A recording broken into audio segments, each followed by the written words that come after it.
Afin de mieux comprendre cette vidéo, je te conseille de consulter la fiche outil sur comment construire une ligne du temps disponible dans la description. Lors du cours d'histoire-géographie, nous serons amenés à lire et créer des lignes du temps, qu'on peut également appeler frises chronologiques.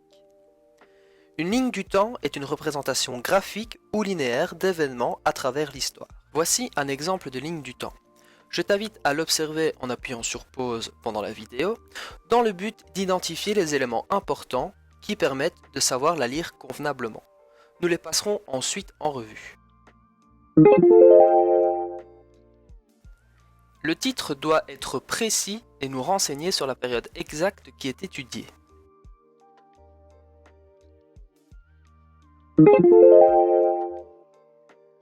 La ligne du temps commence à gauche avec des pointillés pour exprimer ce qu'il s'est passé avant et se termine à droite avec une flèche pour représenter la continuité du temps, c'est-à-dire le futur.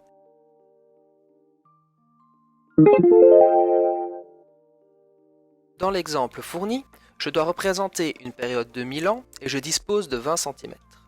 Je décide alors que chaque centimètre sera égal à 50 ans.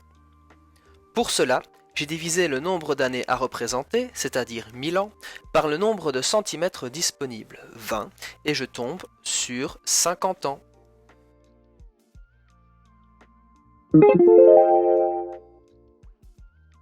Il faut toujours signaler le rapport entre la longueur de la ligne du temps et la durée qu'elle représente par une échelle.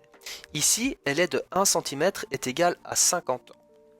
Ensuite, il est nécessaire d'inscrire des repères, que ce soit des siècles ou des dates, à intervalles réguliers pour que le lecteur puisse s'y retrouver plus facilement.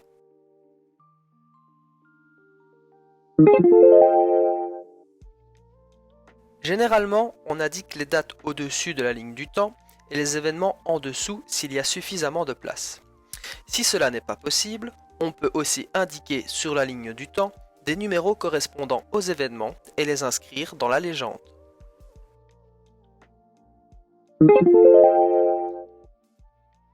Dans un premier temps, la légende permet une lecture claire et soignée. Ensuite, cela permet également une vue d'ensemble des événements historiques dans leur ordre chronologique. En résumé, une ligne du temps doit toujours contenir un titre. Elle doit toujours commencer par des pointillés et se terminer par une flèche. La longueur de la ligne du temps va varier en fonction du nombre d'années à représenter et de l'espace disponible sur votre feuille. Il faut toujours qu'il y ait une échelle. Les dates et les événements doivent toujours être inscrits de manière lisible, notamment au moyen d'une légende. A bientôt pour un prochain épisode et d'ici là, porte-toi bien.